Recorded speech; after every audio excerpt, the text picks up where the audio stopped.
Hi sir. Sir Vijayasai Reddy అనే ఒక వ్యక్తి వైఎస్ఆర్సీపీకి కుడిభుజం అంటే ఒక ధైర్యం లాంటాడు. అలాంటి వ్యక్తి సడన్గా పార్టీ వీడిపోవడం తర్వాత ఇప్పుడు రీసెంట్గా ఒక వీడియో అయితే బాగా వైరల్ అవుతుంది. మరి దాని గురించి ఏమైనా చెప్తారా? విజయసాయి రెడ్డి వైఎస్ఆర్ పార్టీకే కాదు, రాజారెడ్డి దగ్గర నుంచి వాళ్ళకి ఆత్మబంధువే. వైఎస్ రాజారెడ్డికి, వైఎస్ రాజశేఖర రెడ్డికి, ఇప్పుడు జగన్ రెడ్డికి వాళ్ళ బొక్కలు మొత్తం తెలిసిన ఏకైక వ్యక్తి విజయసాయి రెడ్డి. ఆయన నోరు తెరిచి ఒక మాట చెప్తే జగన్ రెడ్డి 5 నిమిషాలు బొక్కలో ఉంటాడు. వాళ్ళ గుట్టుమట్లు, వాళ్ళ దోపిడీలు, వాళ్ళ అరాచకాలు, వాళ్ళు ఎక్కడ దాచారు, ఎన్ని లక్షల కోట్లు దోస్తున్నారో మొత్తం ఆయనకి తెలుసు. ఆయన ఇంకా బెంకంగా ఎందుకు భయపడుతున్నాడో, ఎందుకు మాట్లాడలేకపోతున్నాడో మాట్లాడలేదు. కానీ నోరు తెరిస్తే మరుక్షణం జగన్ రెడ్డి జైలుకే. సడన్గా ఎందుకు పార్టీ నుంచి బయటకు వచ్చేసారంటారు సార్? విశ్వసనీయత లేని జగన్ రెడ్డి దగ్గర పనిచేయటం ఆయనకి ఇష్టంలాగా వచ్చేసి ఉంటాడు. అంటే అంతకుముందు కూడా ఉన్నారు కదా సార్, మరి అంతకుముందు ఉన్నాడు, ఆయన గ్రహించలేకపోయాడు. ఇప్పుడు కొత్త గ్రహించినట్టున్నాడు. తర్వాత జగన్మోహన్ రెడ్డి దగ్గర చెంచాలు చేరని చెప్పి నిన్న మొన్న ఆయన ఎక్కడ అన్నాడు. ఆ చెంచాల మూలంగా బయటకు వచ్చాడని చెప్పి ఆయన మాటలోనే ఆయన బయటపడ్డాడు కదా. ఈ వీడియో చూస్తే తెలుస్తుంది ఎందుకు బయటకు వచ్చాడు అనేది. చూద్దాం.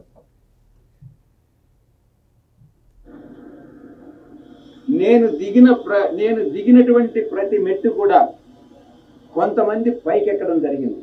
వాళ్ళు పైకెక్కేదానికి ఆయన ఏమన్నాడు, నేను మెట్టు దిగాను అన్నాడు. ఆయన చార్ట్ అకౌంటెంట్. ఈయన మెట్టు దిగుతా వైఎస్ రాజశేఖర రెడ్డి కుటుంబాన్ని పైకి లేపుకుంటూ వచ్చాడు. దానికి అర్థం అదే కదా. మరి నేను మెట్టు దిగాను, వాళ్ళు పైకి లేచారు అంటున్నాడు. పైకి లేచారంటే అదే ఏమీ లేని రాజారెడ్డి, వైఎస్ రాజశేఖర రెడ్డి, జగన్మోహన్ రెడ్డి లక్షల కోట్లు సంపాదించుకున్నారు. నా మూలంగానే నేను ఒక్కో మెట్టు దిగుతా వస్తే వాళ్ళు ఒక్కో మెట్టు పైకి వెళ్ళారని చెప్పాడు. ఆయన క్లియర్గా చెప్పాడు. చార్ట్ అకౌంటెంట్ కదా, ఎక్కడ బొక్కలు ఉన్నాయో ఆ బొక్కలన్నీ ఏరి వాళ్ళకి ఆస్తులు సమకూర్చడానికి ఉపయోగపడ్డాడు బాబు ఆయన. అట్లాంటి మనిషిని బయటికి పంపిస్తాడు. ఉపయోగపడడం జరిగింది. దీంట్లో చాలా మంది పాత్రదారులు, సూత్రధారులు ఉన్నారు. దీంట్లో ఈ పార్టీ నుంచి వెళ్ళిపోయిన దానివల్ల నేను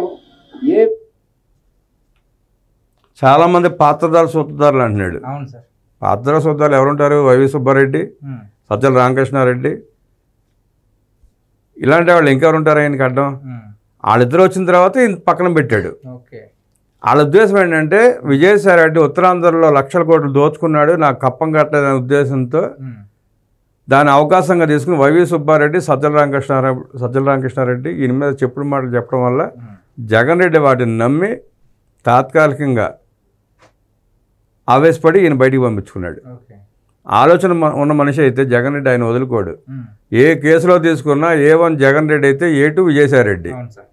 విజయసాయి రెడ్డి సరెండర్ అయిపోతే ఏంటి పరిస్థితి? జగన్ రెడ్డి పరిస్థితి ఏంటి? ఆ జ్ఞానం భారతిరెడ్డికి లేదు, సుబ్బారెడ్డికి లేదు, సజ్జల రామకృష్ణారెడ్డికి లేదు. అంటే తను బయటపడ్డా పర్వాలేదు, జగన్ రెడ్డి లోపలికి వెళ్ళినా పర్లేదు, కానీ మాకు ఈ ఆస్తులు ఉంటే చాలన్నట్టు ఆ ముగ్గురు అట్లా ప్రవర్తించారు.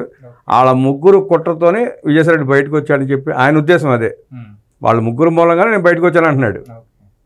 విధంగానూ నష్టపోవట్ల చిత్తశుద్ధితో ఈ పార్టీలో నేను ఉన్నంతకాలం నేను పనిచేశాను, మనస్ఫూర్తిగా పనిచేశాను. ఈ చెప్పేటటువంటి ఒక నాయకుడు అన్నటువంటి వాడు ఈ చెప్పుడు మాటలను నమ్మకూడదు. నేను చిత్తశుద్ధితో పనిచేశాను, జగన్ రెడ్డికి చిత్తశుద్ధి అనేది లేదని ఆయన ఉద్దేశం. నేను నమ్మకంగానే పనిచేశాను, నన్ను నమ్మకంగానే వాడుకున్నారు, నా అవసరం ఉన్నంతసేపు బాగానే వాడుకున్నారు. చెప్పుడు మాటని జగన్ రెడ్డి దిగజారిపోయి నన్ను బయటికి పంపించాడని చెప్పి చెప్పడం ఆయన ఉద్దేశం. ఇక్కడ చెప్పిన మాటలు అంటే ఎవరు అనుకోవచ్చు సార్? ఇంకెవరుంటారు? భారతిరెడ్డి భార్యగా భారతిరెడ్డి చెప్పుడు మాటలు చెప్పుకుంటుంది. వైవి సుబ్బారెడ్డి బాబాయ్ కదా, ఈయన ప్లేస్లో ఉత్తరాంధ్రకి వెళ్ళాడు సామంతరాజులాగా, అక్కడ దోసుకుందాం అనుకున్నాడు. అప్పటికి దోచేశాడు జగన్ రెడ్డి. ఆ సంగతి ఆయన తెలియక విజయసాయి రెడ్డి దోసుకున్నాడు అనే అనుమానంతో జగన్ రెడ్డి దోసుకున్న సంగతి తెలియక వెళ్ళిపోయాడు సుబ్బారెడ్డి అక్కడ దోచుకుందామని. అక్కడ అప్పుడుగా జగన్ రెడ్డి గుండు కొట్టేశాడు కదా, మొత్తం ఏమీ లేదు కదా. ఎక్కేయటం అదే సజ్జల రామకృష్ణారెడ్డి, సుబ్బారెడ్డి, భారతిరెడ్డి ముగ్గురు ఎక్కేయటమే కదా. ఆ ముగ్గురు ఎక్కేయడం మూలంగా నేను బయటకు వచ్చానని క్లియర్గా చెప్తున్నాడు ఆయన. చెప్పుడు మాటలను నమ్మితే నాయకుడు నష్టపోతాడు, ప్రజలు నష్టపోతారు, పార్టీ నష్టపోయాడు కదా జగన్ రెడ్డి. చెప్పుడు మాటనే నష్టపోయాడు. విజయసాయి రెడ్డి ఉన్నంతకాలం బాగానే కాపాడుకొచ్చాడు. అతను చేసిన తప్పులన్నింటినీ బాగానే కాపాడుకొచ్చాడు. ఆ కేసులన్నీ ఎదుర్కొంటానే వచ్చాడు. అంటే ఆ వ్యవస్థలో ఉన్న బొక్కలు విజయసాయిరెడ్డికి తెలిసినట్టు ఎవరికి తెలియదు ఆ పార్టీలో. చార్ట్ అకౌంటెంట్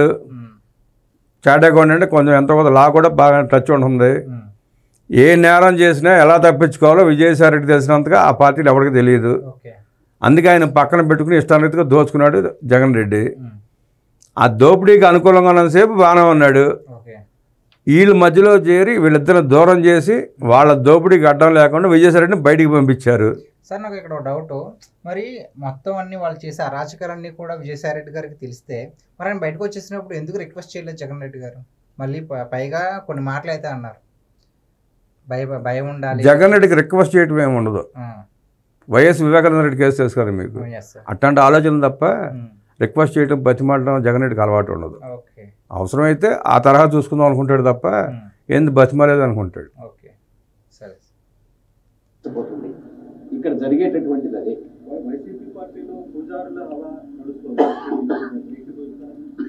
తప్పకుండా ఏకీభవించకుండా ఉండేదానికి ఏముంది దాంట్లో?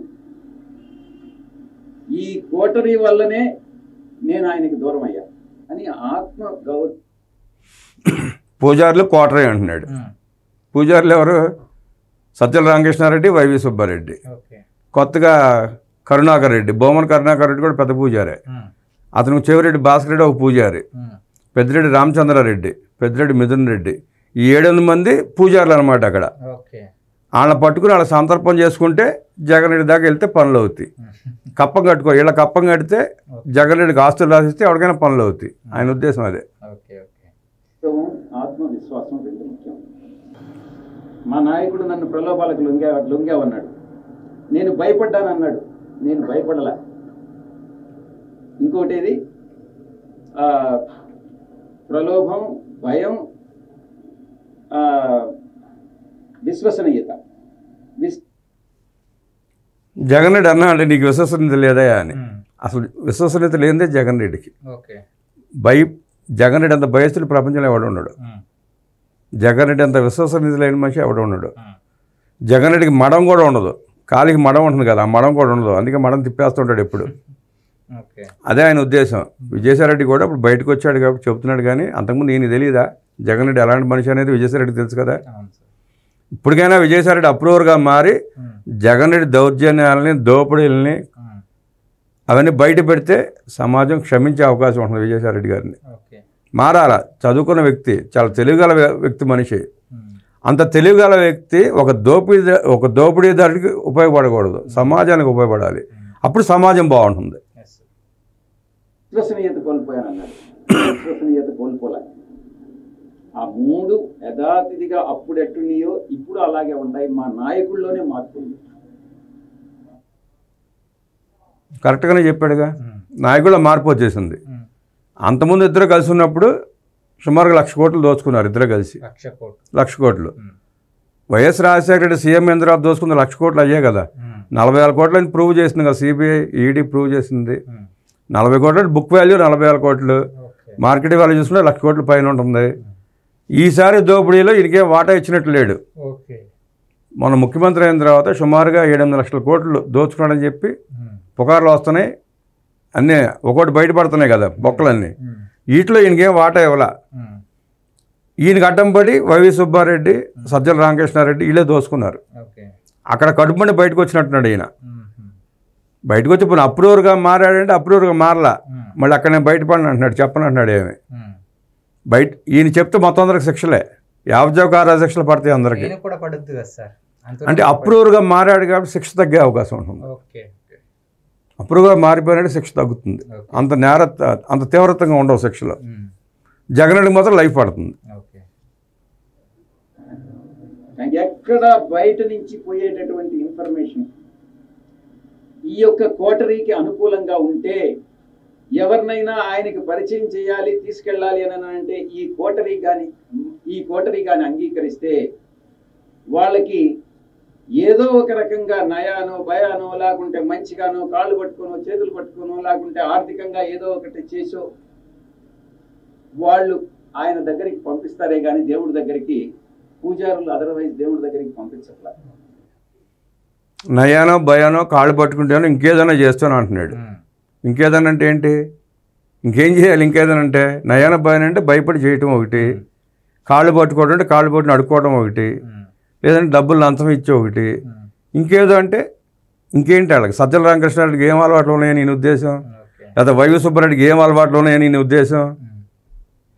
అది చెప్పాలి కదా ఆయన ఓపెన్గా. చెప్పలేదంటే అక్కడ ఏదో ఉంది. వాళ్ళిద్దరు లొంగిపోయే వస్తువు ఇంకోటి ఏదో ఉంది. ఆ ధనమా స్త్రీనా ఇంకోట బయటపడి చెప్పట్లే ఆయన. అదే చెప్తే బాగుండేది ప్రజలకి. ఇది జరిగేటటువంటిది. కానీ ఈ యొక్క ద్వితీయ శ్రేణి నాయకత్వం, వాటిని ఏమంటారు, వీళ్ళు చుట్టూ ఉండేటటువంటి వాళ్ళని కోటరీ.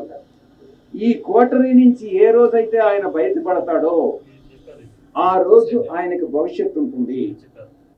ఇంతకన్నా మించి చెప్పగలిగింది ఏం లేదు.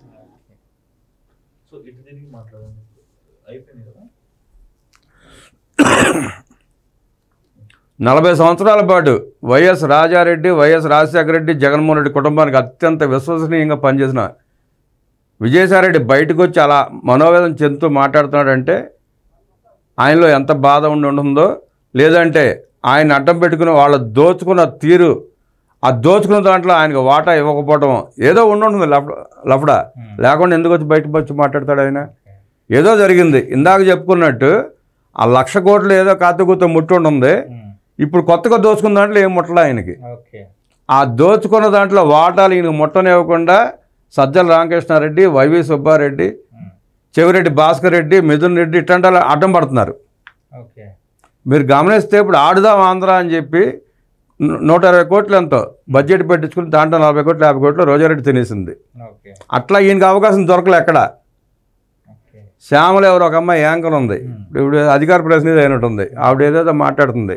నెలకు 3 లక్షలు 4 లక్షల జీతం అమ్మాయికి. ఆ జీతం తీసుకుని మాట్లాడేవాడు కూడా పవన్ కళ్యాణ్ లాంటి వాళ్ళని విమర్శించడం శోచనీయం, దారుణం. అమ్మాయికి ఏం తెలుసని మాట్లాడుతుంది? కాశీనారాయణ క్షేత్రం అంటుంది. కాశీనారాయణ క్షేత్రం ఎక్కడ ఉంది? ఆవిడకి ఏం తెలుసు? మరి శ్యామల రాముడు తల తీసినప్పుడు ఏమైంది? రథం తగలబెట్టినప్పుడు ఏమైపోయింది? అప్పుడు గుర్తు రాలేదా మనోభావాలు? హిందూ మతం మనోభావాలు అప్పుడు ఈ శ్యామల గుర్తు రాలేదా? అప్పుడు ఎక్కడుంది? అప్పుడు ఎందుకు మాట్లాడలేకపోయింది? జగన్మోహన్ రెడ్డి సీఎంగా ఉన్నప్పుడే కదా జరిగింది అదంతా. అప్పుడు నోరేమైపోయింది? నోట్లో మొక్కజొన్న పొత్తులు పెట్టుకుందా? ఇవాళ వచ్చి మాట్లాడుతుంది పవన్ కళ్యాణ్ గురించి. పవన్ కళ్యాణ్ పేరే అర్హత ఉంది అమ్మాయికి. అంటే వాళ్ళిద్దరూ మంచితనంతో పోతున్నారు కాబట్టి పేటరైపోతున్నారు. అదే వాళ్ళు కళ్ళు ఎర్ర చేస్తే ఎక్కడుంటారు వీళ్ళంతా? చంద్రబాబు నాయుడు గారు, పవన్ కళ్యాణ్ గారు జగన్మోహన్ రెడ్డి లాగా ప్రవర్తిస్తే, వ్యవహరిస్తే వీళ్ళలో ఒక్కళ్ళ రోడ్డు మీదకి వచ్చే అవకాశం ఉంటుందా? ఒక్కళ్ళు నోరెత్తే అవకాశం ఉంటుందా? సార్, ఒక డౌట్ ఏంటంటే, మీకున్న అనుభవంలో, ఇన్నేళ్ళ అనుభవంలో ఒక పార్టీకి వెన్నంటి ఒక బలంగా ఉన్న ఒక విజయసాయిరెడ్డి లాంటి ఒక వ్యక్తి పార్టీ నుంచి విడిపోయి ఇలాగా ప్రజలందరి ముందు ఆ పార్టీ ఆ నాయకుడి గురించి వ్యతిరేకంగా మాట్లాడడం ఎప్పుడన్నా చూసారా? ఇప్పుడు గతంలో వైఎస్ రాజశేఖర రెడ్డికి అత్యంత ఆప్తమిత్రులు కేవీపీ రామచంద్రరావు, సూర్యుడు, ఉండవల్లి అరుణ్ కుమారు, ఇట్లా చాలామంది ఉన్నారు కదా. జగన్మోహన్ రెడ్డి పార్టీ పెట్టిన తర్వాత వీళ్ళందరూ ఎందుకు దూరం అయిపోయారు? ఇతను శాడిస్టు, సైకో అని చెప్పే కదా. జగన్మోహన్ రెడ్డికి మా ఇంటికి వస్తే ఏం తెస్తావు, నీ ఇంటికి వస్తే ఏమి ఇస్తావు అనే మనస్తత్వం తప్ప పిల్లికి బెచ్చమేయడు, ఇంటికి వెళ్ళడానికి మంచిని కూడా ఇవ్వడు. అందుకని వాళ్ళంతా దూరం అయిపోయారు. అలాగే ఈయన కూడా, ఈయన అవసరం అన్నాడు వాడుకున్నారు, ఇవాళ అవసరం లేదనుకుని పక్కన పెట్టారు. సో ఆయన ఆవేదన అంతా కూడా కొత్తగా వచ్చిన దాంట్లో ఆయనకి ఏమీ తట్టలేదనే సార్. కొత్తగా వచ్చిన దాంట్లో ఏమి తట్టలేదనో, లేకపోతే ఈయన ప్రాపకం తగ్గిపోయిందనో, ఈయన ఇన్ఫ్లుయెన్స్ తగ్గించి వాళ్ళ ఇన్ఫ్లుయెన్స్ పెంచుకోవడానికి ఈయన డీగ్రేడ్ చేసి అల్లరి చేశారనో రకరకాలుగా ఉండుంటాయి. ఇప్పుడు నేను ఆయన మీద కోపంతో అంటున్నా, ఆయనకి ఏం వాటర్ రాలేదని. వాటర్ రాలేదో ఇంకోటి మనకు తెలియదు కదా. కాకపోతే విజయసాయిరెడ్డి అయితే దూరం పెట్టిన మాట వాస్తవం. అది సజ్జల మాట విని, వైవి సుబ్బారెడ్డి మాట విని దూరం పెట్టాడు. ఆ పెడతాం తప్పు కదా. నిన్ను నమ్ముకొని నీ కుటుంబానికి అంత సేవ చేసిన నిన్ను నమ్ముకొని నీ కుటుంబానికి అంత సేవ చేసిన విజయసాయిరెడ్డినే నువ్వు బయటికి పంపించావంటే నీ పార్టీలో ఒక్కడన్నా మిగిలే అవకాశం ఉంటుందా? ఒక్కడన్నా నువ్వు నమ్మే అవకాశం ఉంటుందా? నమ్మలేవు కదా. నిన్ను ఎవరు నమ్మలేరు కదా. విజయసాయిరెడ్డి కంటే సన్నిహితంగా మిగిలినాడు ఎవరు లేరు. అంత క్లోజ్గా ఎవరు వ్యవహరించలా. జైల్లో ఉన్నా నీ పక్కనే ఉన్నాడు, బయట ఉన్నా నీ పక్కనే ఉన్నాడు, పార్టీ పెట్టినప్పుడు నీ పక్కనే ఉన్నాడు, నీ తల్లిని మోసం చేసినప్పుడు నీ పక్కనే ఉన్నాడు, చెల్లిని మోసం చేసి బయటికి పంపించినప్పుడు నీ పక్కనే ఉన్నాడు.